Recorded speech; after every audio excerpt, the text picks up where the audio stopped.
السلام عليكم. ازيكم، اخباركم ايه؟ النهارده احنا من منطقه الشعبيه بنصور لكم شقه. الشقه دي تم تشطيبها من اعمال التشطيب بتاعتها. الشقه دي مساحتها 120 متر. طبعا شطبنا الشقه ديت واستلمنا الشقه دي على المحاره، عملنا فيها التشطيبات اللي هنوري حضراتكم الفيديو. فيها حاجات مميزه جدا وجديده في التشطيبات، وهنتكلم عن حاجات وشرح تفصيلي لحاجات معينه في الشقه دي او في التشطيب. هيفيد ناس كتير جدا. لو حد عنده شقه وعايز يشطبها هتساعده ازاي يشطب شقته وازاي ويبتدي منين. وفي حاجات تريكات بسيطه كده في التشطيبات هنتكلم عليها، نخلي اي حد بيفكر يشطب لوحده يبقى عارفها، ويقدر ازاي يتعامل مع الصناعي وازاي يتكلم معاه وازاي يوصل له الحاجه الكويسه عشان يوصلوا للنتيجه في الاخر. في تشطيب الشقه تبقى نتيجه كويسه جدا. هقول لكم دلوقتي احنا لما بنستلم الشقه على المحاره بنعمل ايه. ناس كتير جدا او مهندسين كتير جدا او مقاولين او اي حد بيقول لك نكسر محاره، عشان طبيعي ان بتبقى المحاره تستلم الشقه، بتبقى صاحب الشقه بيبقى استلامها اقتصادي المحاره بتاعتها. فدي بتواجهنا في مشاكل كتير جدا في الفينش بتاعنا، في الدهانات في الاخر بتبان. طيب في ناس كتير جدا بتقول لك احنا نكسر المحاره، وهو ده الصح. انا ما بقولش ان ده غلط، ده صح. بس طبعا عشان تكسر محاره وتعيد محاره من اول وجديد فده بيكلفنا تكلفه عاليه جدا، وبتبقى تكلفته زياده.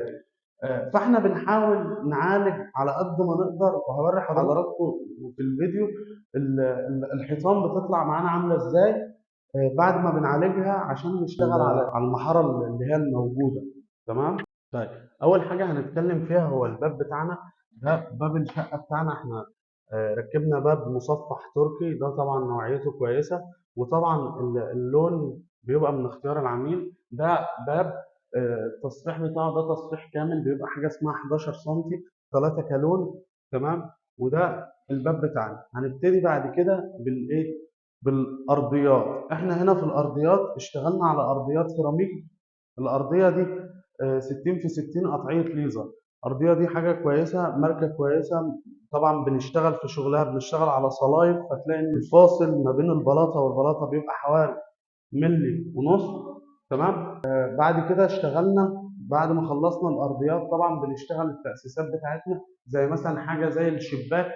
الشباك بتاعنا ده او الشبابيك عموما في الشقه كلها احنا اشتغلناها حاجه من نوعيه البي في سي. دي نوعيه كويسه جدا، ازاز دبل عاكس في جورجيا، العاكس بتاعه اخضر. ده عشان يمنع معايا الرؤيه، مش حد يقدر يشوفني ولا انا شايف اي حد. ودي طبعا حاجه مميزه جدا احنا بنعملها. طبعا ده الريسبشن بتاع الشقه.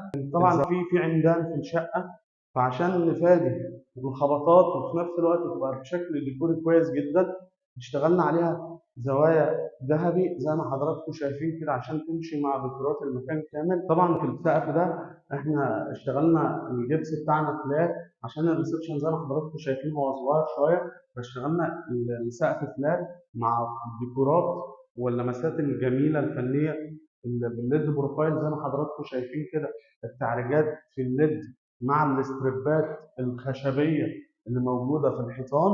وطبعا مدخلين ليد بروفايل ابيض وفي ورم عشان يبقى معانا الاثنين، يبقى العميل يقدر يتحكم في السقف، عايزه ورم تمام، عايزه ابيض تمام. وطبعا السبوتات دي ده سبوت زجاجي 3 حركه بيديني ابيض وورم وبيديني كل حاجه. طبعا مع الهيدن لايت البسيط اللي على الاطراف دي.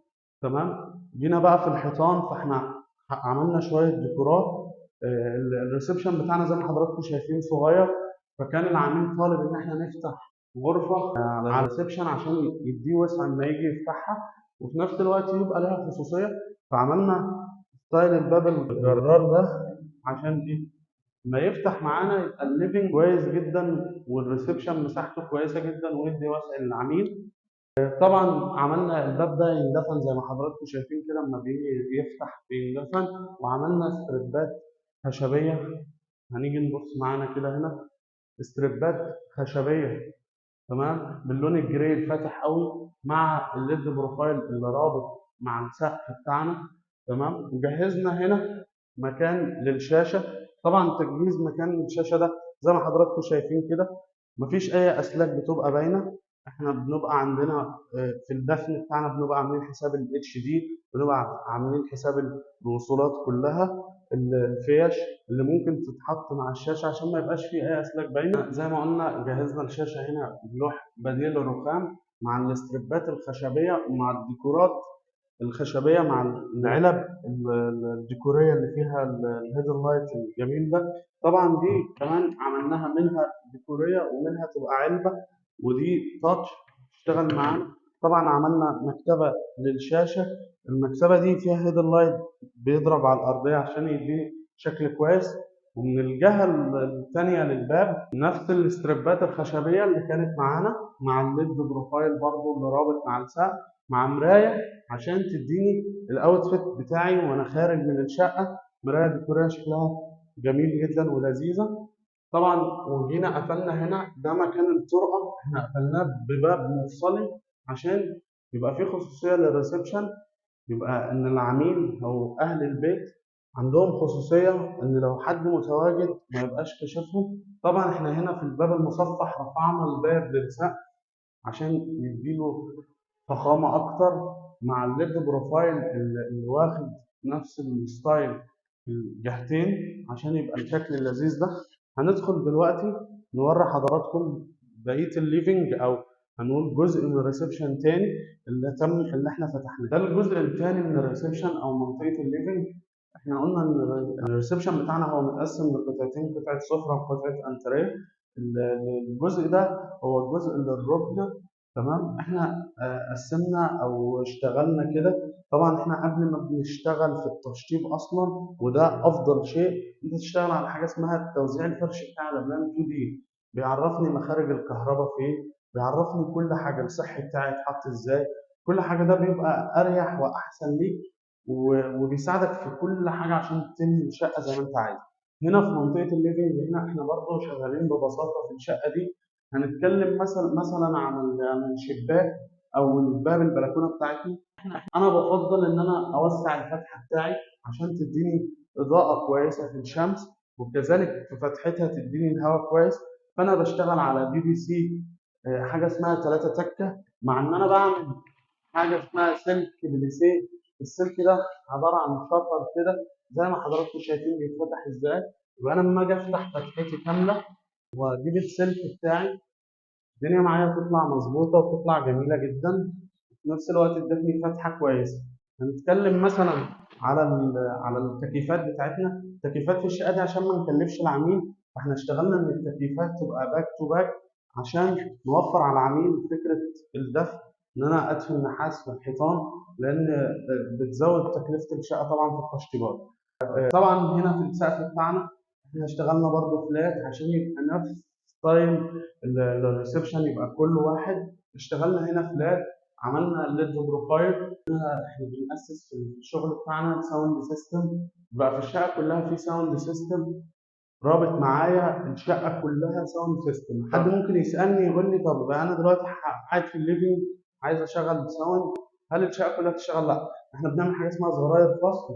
في كل غرفه بيبقى فيه زرار فصل اقدر ان انا اتحكم فيه، اشغل السماعه اللي عندي في السقف او ما اشغلهاش. تاني حاجه في الكهرباء احنا بنحب ناسس كشافات طوارئ زي الموجود ده مثلا. الكشاف ده طبعا مع انقطاع الكهرباء الكشاف ده بيشتغل لوحده. طبعا وضحنا لحضراتكم ان كشاف الطوارئ ده احنا بنعمله في كل مكان. هنرجع تاني لغرفة الليفنج كده. طبعا في الدخلة بتاعتنا احنا عملنا حاجة اسمها ليد جراي. الليد ده ليه أكتر من مود، أنا أقدر أتحكم فيهم وأقدر أغيره، أقدر أتحكم في سرعته في بطئه. ده في الإضاءة بتاعته كمان عشان يديني حاجة كويسة ويبقى مميز في الدخلة بتاعي. زي ما قلنا السقف تأسيساتنا في الاسبوتات. طبعا الاسبوتات دي زي ما قلنا بتدي كام حركة. تأسيسات الكهرباء بتاعتنا احنا شغالين على تأسيسات كهرباء كتير.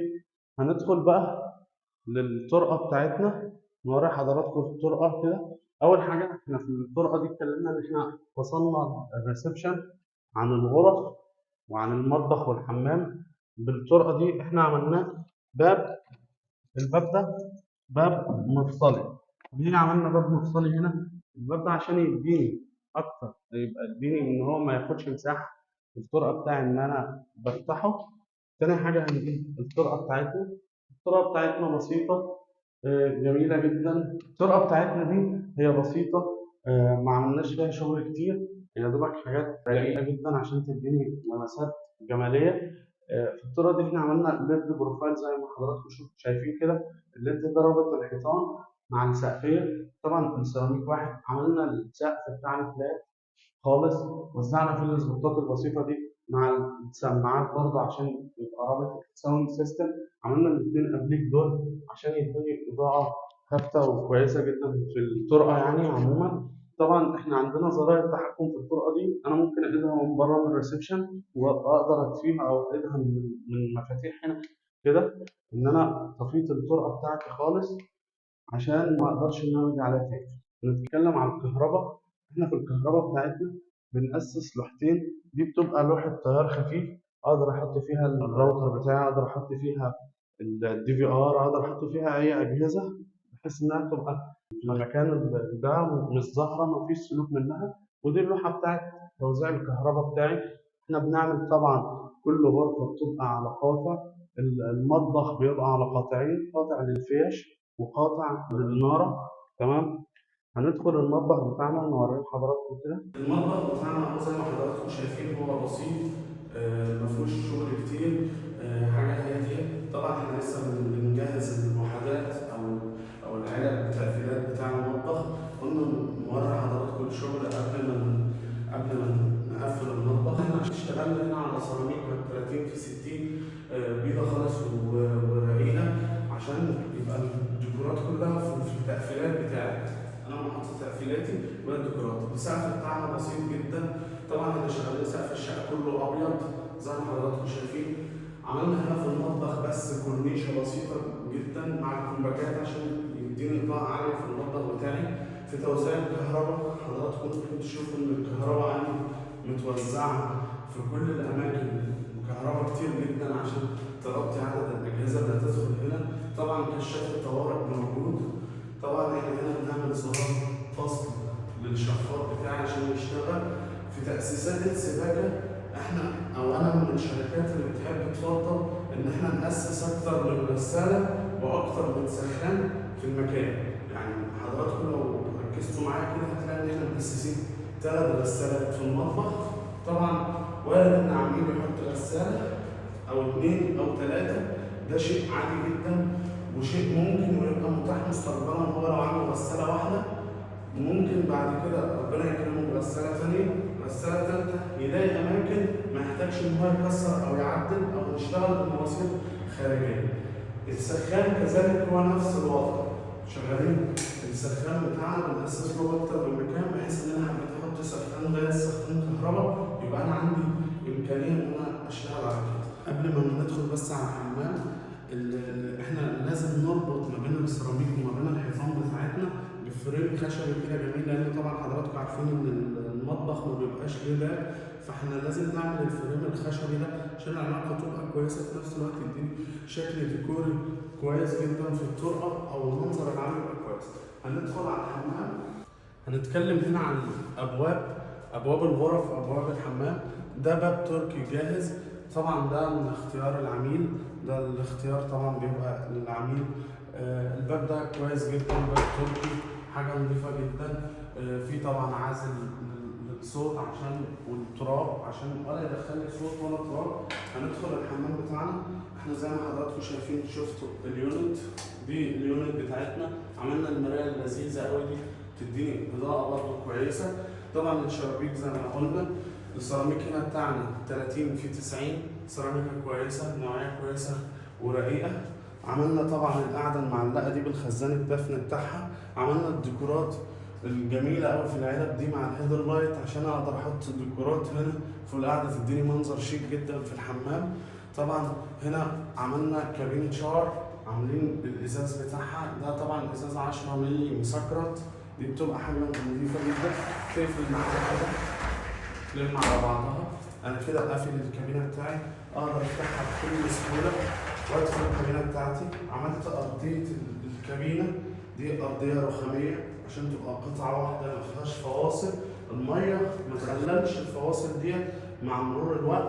وعملنا العلب الجميله جوه الكابينه ديت عشان يديني ان انا المنظر كويس، وفي نفس الوقت اقدر استخدمها كشاور لاي حاجه كريماتي، اقدر استخدمها في العلب الجميله دي جوه الكابينه بتاعتي. السقف بتاعنا هنا احنا عملناه فلات، نفس الريسبشن بتاعنا ونفس الليفنج، مع طبعا دخلنا الليد بروفايل الورم والابيض عشان يدينا المنظر الرائع ده. هنطلع طبعا كشاف الطوارئ ما ننساهوش. هنطلع من الحمام هندخل غرفة الماستر بتاعتنا. دي غرفة الماستر. الغرفة دي احنا اشتغلنا على ان احنا نعمل سقف بسيط جدا، بلاطة 50 سم في الاطراف. طبعا زي ما قلنا الدهان بتاعنا ابيض. طبعا دهان الشقة كله احنا شغالينه اللون الجراي الفاتح قوي ده. السقف ابيض، عملنا 50 سم داير مردود. بنيجي مكان الدولاب بتاعنا بنعمل بلاطة اعرض شوية من 50 سم بحيث ان الدولاب او الاضاءة بتاعته تبقى بعيدة عن الدولاب، ما تغطيش على البلاطة من فوق. جينا على مكان ظهرية السرير، عملنا ورق الحائط اللذيذ الجميل اللي حضراتكم شايفينه ده، بيديني حق ان انا شغال هنا بديل رخام مع استريبات خشبيه او بديل خشب، بس ده ورق حائط نوعيته نظيفه جدا وجميل جدا. وعملنا الاثنين ابليكس دول عشان يكملوا المنظر الجمالي، تبقى الاوضه بسيطه ورقيقه. تاني حاجه او اهم حاجه في الغرفه دي هي الارضيه بتاعتها. الارضيه بتاع الغرفه دي باركيه. طبعا من اهميات الارضيات الباركيه دي ان الارضيه ديت ما بتمتصش او الخشب عموما ما بيمتصش الحراره ولا البروده، فبيحتفظ بالدفء في الغرفه. في الشتاء عندي ما تبقاش الارضيات ساقعه زي السيراميك، ولا في الصيف كذلك. فدي حاجه كويسه جدا. والوزره الخشبيه الجميله قوي دي بتديني ايحاء مع ظهريه السرير من المنظر كويس. عندنا غرفه ثانيه في الشقه دي هي غرفه الاطفال. هنا دي غرفة الأطفال، نفس الأرضيات اللي اتكلمنا عليها، نفس السقف بتاع الغرفة اللي فاتت، اللون بس هنا جراي سادة خالص. احنا حبينا نعملها حاجة بسيطة خالص، تبقى بسيطة ولذيذة وفي نفس الوقت مش مكلفة. وزي ما حضراتكم شايفين التكييفات باك تو باك. شرحنا لحضراتكم وورينا لحضراتكم الشقة بالكامل. طبعا جاي طبعا